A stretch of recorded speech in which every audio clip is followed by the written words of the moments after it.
Bueno, definitivamente a muchos nos parece que hacer las compras en el supermercado, poner gasolina, por citar algunos ejemplos, cada día que pasa cuesta más y sencillamente es más costoso. El aumento en el costo de la vida se ha vuelto un fenómeno global y es parte de los efectos económicos que nos está dejando la pandemia que ya lleva casi 2 años. Hace unos días se anunciaba que la mayor economía del mundo, la de Estados Unidos, está atravesando también por serias dificultades con una inflación muy intensa, la más alta de los últimos casi 40 años, algo histórico. Para hablarnos del tema, nos atiende a esta hora Felipe Chapman, economista, socio director de Indesa, es una firma especializada en investigación y análisis económico. Señor Chapman, buenos días, bienvenido nuevamente a estos micrófonos de Radio Panamá con Alexandra y conmigo. ¿Por qué nos debe importar lo que está pasando en Estados Unidos y cuál es el impacto que tiene esta inflación histórica, esta situación en el mundo, en Panamá y qué repercusiones tiene en nuestros bolsillos principalmente? Buenos días. Muy buenos días, un gusto estar con ustedes. Es un tema fascinante y complejo también, y voy a tratar de hacer la explicación más sencilla posible. Primero, ¿qué es inflación? La inflación obviamente es el concepto que todos manejamos de manera intuitiva, que es un aumento prolongado o sostenido de los precios. Pero ¿cómo se mide? La inflación es muy difícil de medir si pensemos en nuestros hogares, todos los productos que consumimos en el hogar. Y me atrevería a decir que los productos que consume el hogar de Mirna, de Alexandra y de Felipe no van a ser idénticos. En algunas cosas vamos a coincidir con cosas tan comunes como huevos, qué sé yo, aceite, azúcar, arroz, pero va a haber muchas otras cosas. De pronto a Mirna le gusta comer algunas cosas más exóticas que Alexandra y a mí, o Alexandra tomar cafés especiales, o qué sé yo. ¿Eso qué significa? Que cada uno de nosotros tres va a tener una incidencia sobre los precios diferente. Si la inflación de nosotros tres va a ser distinta. Pero entonces para poder hacer una comparación homologada entre los tres, ¿qué hacemos? Se hace un análisis arbitrario, si se quiere, subjetivo, donde tratamos de determinar los ítems o los productos de mayor consumo en el hogar medio panameño. Es decir, hacemos una curva de distribución donde está la mayoría de los hogares y la mayoría de los productos que consumen los hogares. No van a estar todos, pero van a ser los dominantes. Y a esa serie de productos se le sigue el comportamiento de los precios. Es el mismo análisis que se hace para todas las economías. En el caso de Panamá, ¿cómo está compuesto ese índice de precios al consumidor, que es una muestra representativa de lo que más típicamente se consume en el hogar panameño o que consumimos de nuestro presupuesto? Lo principal, alimentos y bebidas, como es de esperarse, seguido de transporte. Y de transporte, lo que más pesa es el combustible. Ujú. Y después de eso, esos dos son dominantes, uno como una tercera parte y otro como la mitad de eso, como 16-17%, de ahí decae como a 12, 10 y se va diluyendo, ¿no? Está el resto de las cosas que consumimos todos: educación, salud, entretenimiento, vestimenta, etcétera, todo lo demás. Pero esos dos primeros que mencioné son los dominantes. Y pensemos que en alimentos y bebida hay una incidencia en adición del combustible y del transporte, porque todos los alimentos tienen que ser transportados, ya sea desde los puertos cuando es importación, o desde el campo cuando son producidos, o desde una fábrica cuando es producción de alimento industrial, al punto de venta. O sea que ahí tenemos un efecto doble. En el caso de Panamá, podemos tener dos tipos de inflación. ¿Qué lo produce? Lo produce efectos internos, que ya lo hemos visto anteriormente en Panamá cuando la economía está creciendo a un ritmo mucho más acelerado que nuestra capacidad, o por encima de nuestra capacidad instalada de recursos humanos, de infraestructura, de recursos de capital, lo que produce entonces escasez, ya sea de insumos, de productos, de mano de obra, de muchos elementos que lo hemos visto en el pasado. Eso ocurrió, por ejemplo, eso ocurrió entre los años 2011 y 2013, por mencionar una fecha. Y tenemos los efectos importados, que el principal factor que incide en la inflación importada es el combustible. Por supuesto que en adición al combustible, que es lo mayoritario, nosotros importamos la totalidad de nuestros combustibles y es probablemente la importación más grande que hace el país. Después de eso están, por ejemplo, todos los insumos, está la importación de alimentos también, por supuesto, pero todos los insumos para fabricar alimentos y para producir alimentos como fertilizantes, semillas, etcétera. ¿Qué fue lo que ocurrió? Recordarán en el año 2008. En el año 2008 también tuvimos una inflación altísima. Es más, agosto de 2008, la inflación en Panamá llegó a alcanzar 13%. Pero en ese caso, estaba, diría yo, me atrevo a decir, a tratar de adivinar un número, 80, 90% explicada por los combustibles. El precio del petróleo subió hasta $140 el barril, versus los 70 que tenemos hoy en día. La situación actual, ¿cuál es entonces? ¿Y cuál es el Todavía no impacto tenemos, de lo que está ocurriendo en Estados Unidos directamente? ¿Por qué nos allá debe voy, importar tanto? ¿No? Sí. allá voy. Y perdona la introducción un poco extensa, pero un poco para No, entender no, la perfecto. dinámica que hay detrás de eso. Eh, Uno, ¿por qué nos importa? Porque eso sin lugar a duda produce dos elementos. Uno, potencial importación de inflación vía de haber un aumento de los combustibles, esa es la que más duro nos pega. Secundariamente o de pronto tal vez menos rápido, la importación de productos de consumo final y de productos o de consumo intermedio que requerimos para fabricar alimentos. Por ejemplo, aquí hay fábricas de muchos comestibles, ¿no? Desde eh, bebidas, está la fabricación, por ejemplo, de gaseosas, de cervezas, de confites, de galletas, de pastas, en fin, todas las cosas que se le puede ocurrir que se fabrican industrialmente. Y también en la parte agropecuaria, porque importamos muchos fertilizantes, insumos para el sector agropecuario, para producir arroz, para ganado, para el pollo, para el cerdo, para la leche, todos esos insumos pueden aumentar. Y el efecto que uno puede anticipar posteriormente que toma el mercado y las autoridades monetarias en Estados Unidos es aumentar las tasas de interés. Y aumentar las tasas de interés nos pega a todos, porque al nosotros utilizar el dólar es muy difícil escaparnos de ese aumento de tasas de interés en los Estados Unidos. A pesar de que las tasas de interés en Panamá tienen una dinámica muy propia también, pero el aumento de las tasas de interés en los mercados internacionales, al primero que afecta es al Estado, al gobierno. El gobierno panameño tiene una deuda que supera los 40.000 millones de dólares, donde la inmensa mayoría de esta deuda se cotiza en los mercados internacionales por medio de la emisión de bonos globales. Inmediatamente lo que vemos, el efecto es en el mercado secundario de esos bonos. Típicamente cuando aumentan las tasas de interés, el mercado ajusta los precios de esos bonos, baja el precio de los bonos y aumenta el rendimiento, ergo aumenta el costo de sustituir esa deuda. Es decir, cada vez que vamos a refinanciar deuda que está por vencerse, la vamos a tener que contratar a tasas de intereses más altas, lo cual acaba de suceder. Panamá hizo dos emisiones recientes, una de esas creo que a un poco más de 30 años, y el rendimiento para el inversionista estuvo ligeramente por encima de 4.5%. Es el costo más alto que yo recuerdo en muchísimos años de la deuda pública. Entonces, pensemos en la magnitud de la totalidad de la deuda. Cada fracción de punto, punto por el incremento, es dinero que le restamos o que sale del flujo de caja del Estado que no podemos utilizar para otras cosas, ¿no? El Estado ya no lo puede usar ni para invertir, o tiene menos recursos para pagar planillas, o tiene menos recursos para el vale digital, o para 160, o para 120 a los 65, sí, porque el dinero es finito. En la medida en que van aumentando los precios, obviamente vamos perdiendo poder adquisitivo. Lo que antes comprábamos con $1, después de la inflación necesitamos $1.20, $1.25, un año, 2 años después para adquirir exactamente lo mismo.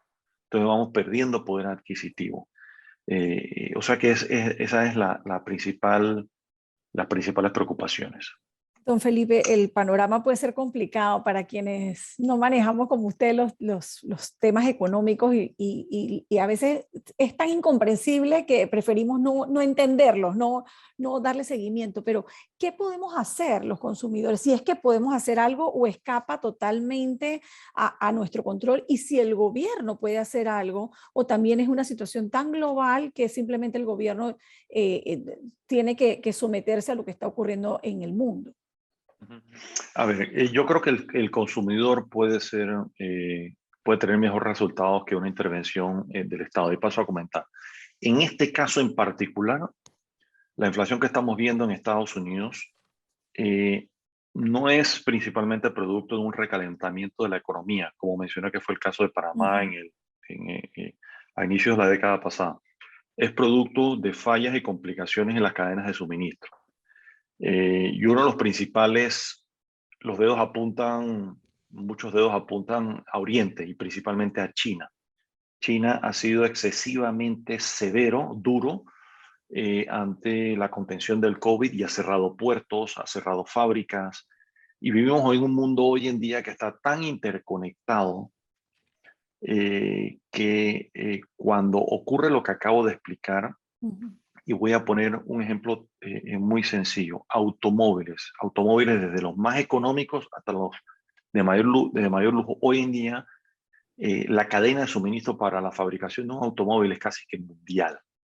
Entonces, si por ejemplo una fábrica coreana le hacen falta piezas y partes, desde las más sencillas, como los faros, por ejemplo, del automóvil, hasta las más complejas como microchips para microprocesadores que requieren hoy en día todas las partes de cómputo que tienen los autos, de las más sencillas hasta las más desarrolladas, no pueden entregar los automóviles. Entonces, ¿qué pasa? Vas al distribuidor y necesitas comprarte un automóvil, por más económico que sea, $15,000 o menos, y no lo encuentran. No, hombre, el fabricante no me está entregando. Entonces, para que entendamos de qué estamos hablando, de la falla de la cadena, de una disrupción en la cadena de suministro. ¿Qué oportunidades nos da esta? Entonces, ir a la sustitución. Lamentablemente, lo que nos queda al consumidor es la sustitución de productos. Es decir, si hay un producto, eso no significa que todos, el 100% de los productos que consumimos están afectados por la misma cadena de suministro. Va a haber unos más afectados que otros. Es decir, el A va a estar más afectado que el B. Entonces vamos a tener que buscar esa sustitución, aunque no nos guste y puede ser desagradable. En vez de consumir A, voy a tener que consumir B. Voy a dar un ejemplo muy Sí. sencillo. ¿Qué productos van a seguir disparados, Felipe, don Felipe? ¿Qué productos van a seguir Van a disparados? seguir disparados todos los productos que están afectados claramente por la falla en la cadena de suministro. Acabo de mencionar uno, automóviles, por mencionar Automóviles, sí. uno, electrodomésticos, va a ser uno. No sé si les ha pasado, pero probablemente he escuchado historias de personas que se le ha dañado la nevera, el refrigerador de su casa, o la estufa y la lavadora, y quieren salir a sustituirla por una idéntica y no la consiguen, porque la fábrica no está entregando. Entonces, ¿qué? Probablemente vas a tener que sustituirla, tal vez por un electrodoméstico de peor calidad, o de menor capacidad, o de menor tamaño, que no es lo que tú quisieras, pero es la Es oferta lo que que hay. hay. Es lo que hay. Así que está pasando en todo lo que tiene que ver con electrónica, desde automóviles hasta los elementos que acabo de mencionar. En algunos ¿Comida? alimentos, sí, Ujú. en comida, en algunos elementos donde, por ejemplo, haya fallas de suministro en insumos para la fabricación de comida, desde fertilizantes hasta productos de consumo intermedio para la fabricación de productos terminados. No voy a entrar en la lista de todos esos productos, pero puede haber muchos. ¿Y qué debe hacer el consumidor? Bueno, si se trata de una proteína en particular, que es la de mayor elección en mi familia y está afectada por la cadena de suministro, voy a tener que buscar otras. Y queremos pensar que el COVID no está aquí para quedarse permanentemente, así que eventualmente eso lo superaremos y será temporal. Mencionaba gobierno. Poco lo que puede hacer el gobierno para contener la inflación, sobre todo cuando es importada. En el caso de Panamá, están las medidas obviamente intervencionistas que ya hemos visto en el país, en la última década o más, que es el control de precios, que no ha dado resultados. ¿Qué ha producido el control de precios en Panamá y en cualquier país del mundo donde se haya aplicado, sino que me demuestren lo contrario? ¿Qué ocurre? Empieza a enfocarse en productos muy específicos y productos de mayor calidad, sustitutos de ese producto tienden a subir de precios. Entonces nos quedamos con el producto de menor calidad, muchas veces desabastecido, con un precio controlado, el cual tiende a tener menor calidad y en algunos casos no lo conseguimos. Esa ha sido la historia del control de precios en la historia de la humanidad. ¿Usted cree que en este momento a nivel mundial, no solamente en Panamá, obviamente, no pareciéramos tener una luz al final del túnel cuando pensamos que íbamos por el camino de la recuperación, empezando a caminar, llegó el Omicron? ¿Usted cree que todo esto que está ocurriendo en este momento, ayer tuvimos tanta cantidad de contagios impresionante, ¿vamos para atrás o vamos para adelante o estamos estancados o vamos a seguir viendo la economía en retroceso? Bueno, está la parte científica, de la cual no soy experto, zapatero a tu zapato. Ujú. Yo sí leo a los científicos y leo a los expertos y me gusta aprender de ellos, de los temas que yo no domino. Y por lo que he leído de expertos dentro y fuera del país, lo que nos dicen es que el COVID está aquí, va a estar aquí por mucho tiempo y va a continuar mutando.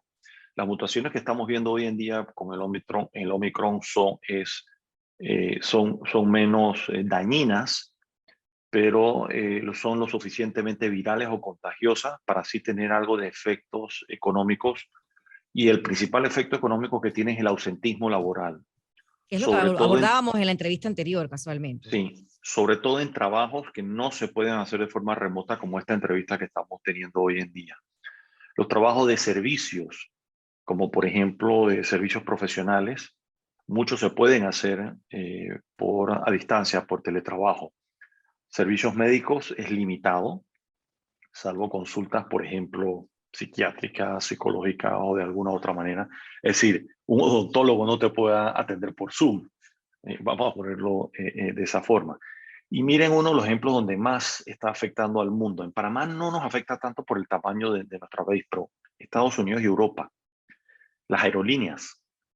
Y uno toma los periódicos en Estados Unidos y en Europa y uno lee las historias de terror de familias que se quedan varadas eh, o gente en viajes de negocio que se quedan varados por la cancelación de vuelos. Y se cancelan los vuelos por insuficiencia de tripulación, falta de pilotos, Sí. copilotos, sobrecargos, no puedes llegar a tu destino o no puedes regresar a tu hogar. Eso no está pasando en Panamá, obviamente, por el tamaño de nuestro país, que no dependemos tanto de la aviación de manera interna. O sea que mi preocupación actualmente es, yo no creo que van a regresar. Los cierres económicos y las cuarentenas generalizadas, quiero pensar que desaparecieron. Ujú. Ya no son parte de nuestra historia, que fue lo que más daño nos hizo en el 2020 desde un punto de vista económico. No sé los efectos de salud, eso es para otros discutir. Pero para efectos económicos fue explosivamente dañino, es decir, una contracción económica de 20%, increíble. Yo no creo que vamos a regresar a esto. La principal amenaza que tenemos hoy en día para la actividad económica es el ausentismo. Si las personas que se vean obligadas a realizar cuarentenas, ya sea por contagio o preventivas. Y eso va a ocurrir, por ejemplo, cuando hay insuficientes personas en supermercados. Imagínense ir al supermercado, un supermercado que tenga 25 cajas registradoras y solo hayan 2 personas atendiéndote. Imagínense las colas que haya que hacer. O que vayas a la estantería y no hayan suficientes productos porque quienes tienen que rellenar esas estanterías están en cuarentena. Para poner un ejemplo, o sea, esa es la principal amenaza que yo veo a corto plazo para la economía. Quisiera pensar que y debo reconocer, y esto ha excedido nuestras expectativas, los resultados de la campaña de vacunación, que los efectos adversos los vamos a ver disminuido en lo máximo posible de acuerdo a lo que la ciencia ha identificado, ergo los posibles efectos económicos. El año 21 vimos un repunte económico excedió nuestras expectativas también. Todo indica que los resultados económicos de este año deben ser igualmente buenos. No van a ser tan altos como el año pasado, pero positivos también. El siguiente año, 23, también, que ya nos debe entonces estar acercando a los niveles prepandemia, salvo que ocurra algo desde el punto de vista sanitario que sea peor de lo que estamos previendo o viendo en estos momentos.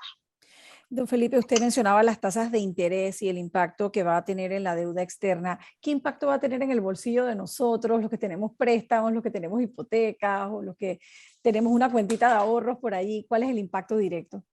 Yo no veo mayor impacto a corto plazo, a menos que el incremento de tasas de interés en los Estados Unidos sea de tal magnitud que las tasas de interés empiecen a ser una competencia para la captación de depósitos en nuestro mercado.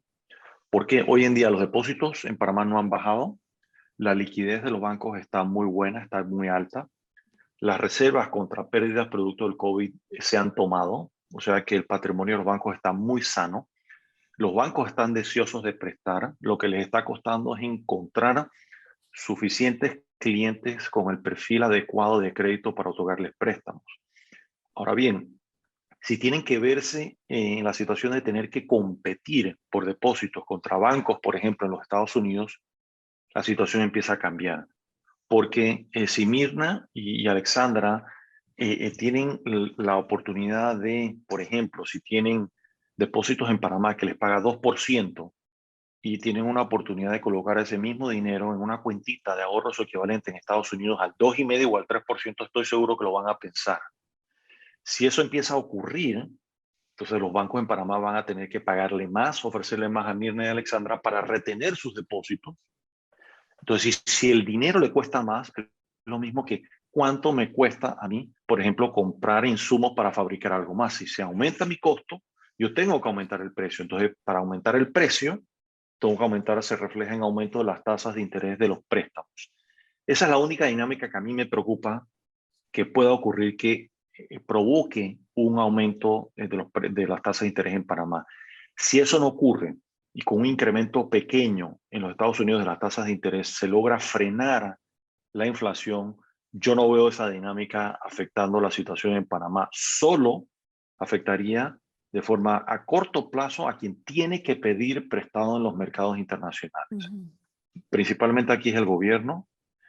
La autoridad del canal tiene algo, obviamente, pero con multilaterales. Y hay empresas privadas, bancos que tienen algo de financiamiento en los mercados internacionales, pero es una parte minoritaria de su captación de recursos o de su financiamiento. Así que ahí tenemos, recordemos, los elementos internos y elementos externos. Interesante, don Felipe, porque como bien usted decía al inicio de la entrevista, es un tema complejo, un tema fascinante, que hay que darle la cara a veces, la cara humana, ¿no? Porque a veces nos quedamos así como que en una explicación más técnica en cuanto a la Pero economía se mira, refiere, pero usted lo ha aterrizado muy bien esta mañana en lo que lo que respecta, por ejemplo, a ese perfil adecuado para un préstamo.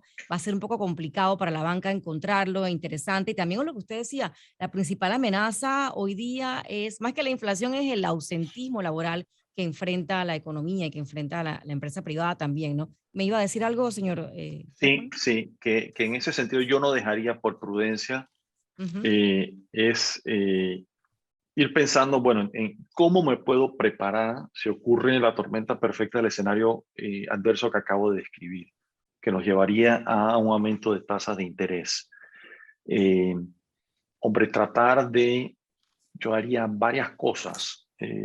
Primero, si voy a tomar un préstamo, asegurarme contractualmente de que el préstamo sea una tasa fija o por lo menos un periodo prudente de que el banco no me lo pueda modificar, por lo menos que me dé suficiente tiempo en caso de que me lo modifiquen para yo tomar medidas entre ellos, de forma tal que yo pueda amortizar extraordinariamente o hacer algunos otros arreglos donde me pegue más o me pegue menos, perdón, ese posible aumento de tasas de interés. Es decir, yo empezaría a pensar y cuando voy a pedir un préstamo es lo primero que me sentaría con el oficial de crédito. Que cuénteme, ¿qué pasaría si producto de las presiones económicas que hay se ven obligados a aumentarme la tasa de interés? Explíquenme mis escenarios. ¿Qué me pasaría? ¿Qué pasaría con mi letra? ¿Qué pasaría con mis plazos? ¿Qué pasaría con mi situación? Es lo que yo recomendaría, un poco para ser proactivo. Y no simplemente no hacer nada y que cuando ocurra decir, empezar a decir, señalar a un culpable ajeno y decir, es que yo soy la víctima. No, es que hay que prepararse, ¿no? Y ser proactivo. Bueno, y nos vamos a quedar con esa importantísima recomendación, Alex. Yo creo que aquel que nos está escuchando estará anotando y diciendo, bueno, esto es lo que voy a hacer la próxima vez que vea a mi oficial de banco, y eso es lo importante y lo que intentamos hacer aquí, es explicarle a nuestro público Y efectivamente Mirna, medidas lo como esta. otro, Tenemos otra invitada esperándonos, pero nada cortito, más una sí. cosita más, créditos que son un poquito, que no son fijos como las tarjetas de crédito. Si se aumentan, esa es otra de las cosas que yo hablaría con mi banco. ¿Qué pasa si aumentan las tasas de interés? Ustedes, la política de ustedes, mantenerme la tasa de interés en la tarjeta de crédito, se verían en presión de aumentarla. Si es el caso, entonces empiezo a tomar una estrategia para financiarme menos con la tarjeta de crédito.